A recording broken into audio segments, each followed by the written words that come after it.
Mr. Chairman, over and over again, President Trump, his administration, and many of my Republican colleagues have made the claim that the tax plan that was passed that gave massive tax breaks to the richest people in this country would pay magically for itself.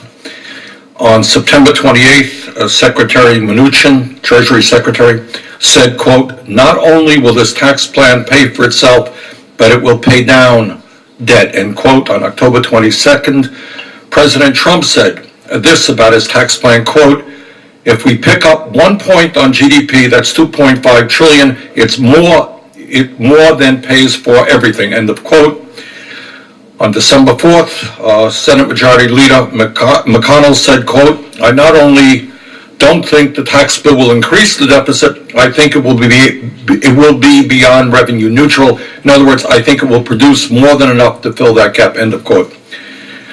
And Mr. Chairman, on December 19th, you said, Mr. Chairman, quote, see, I'm quoting you. Thank you. That's how much I respect your work here. Quote, "I am tired of the accusations the Republican budget hawks, and that definitely includes me, i.e. you, are willing to throw in the towel and accept $1.5 trillion deficit over the next 10 years. I'm still a deficit hawk, and here's why. Claims to the contrary that this tax bill will go unpaid for are based on an incomplete analysis of the tax bill." Fair quote? Fair quote. Okay. Well, Mr. Chairman, the results are in, and the nonpartisan experts at CBO tell us that not only will the Trump tax plan not pay for itself, it will add nearly 1.9 trillion to the federal deficit over the next 11 years, even after taking economic growth into account. And the Trump tax cut is not the only Republican policy that has increased the deficit and the national debt over the past 17 years.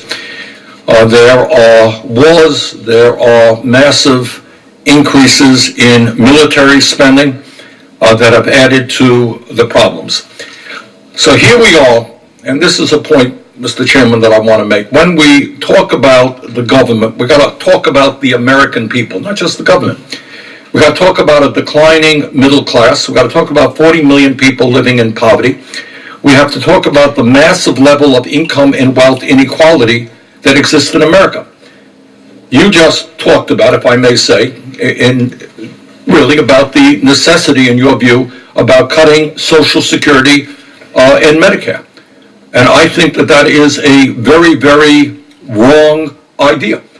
When you got millions of seniors in Vermont, Wyoming, and all over this country trying to get by on $12,000, $13,000, $14,000 a year, what we should not be doing as a nation is giving unbelievable tax breaks to billionaires and then say, oh, we got to cut Social Security or take away health care benefits from the elderly in this country. That is a warped sense of priorities, in my view. So I think when we talk about the budget, we have to talk about it in the broader context of what is happening in America. And what is happening in America is we're seeing a massive increase in income and wealth inequality. Does anybody here want to defend the fact that 3 people in America now own more wealth than the bottom half of the American people? Do we want to defend the reality that a very significant amount of new income today is going to the top 1%? So our job is to create an economy that works for all of us.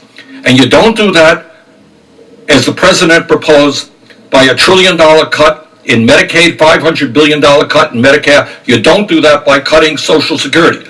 What you do is say to the wealthiest people in this country, who in many ways have never had it so good, you recognize the fact that income and wealth inequality is worse today than at any time since the 1920s. You say to those people, start paying your fair share of taxes. And maybe we also may want to think about why we are increasing military spending by $165 billion over the next 2 years, when you have veterans in this country sleeping out on the street. So, Mr. President, bottom line is, Mr. Chairman, the president's tax plan is not going to lower the deficit. According to the CBO, it is going to increase the deficit, and the time is long overdue for us to get our priorities right, start protecting working families and the middle class, not just wealthy campaign contributors. Thank you. Thank you, and I appreciate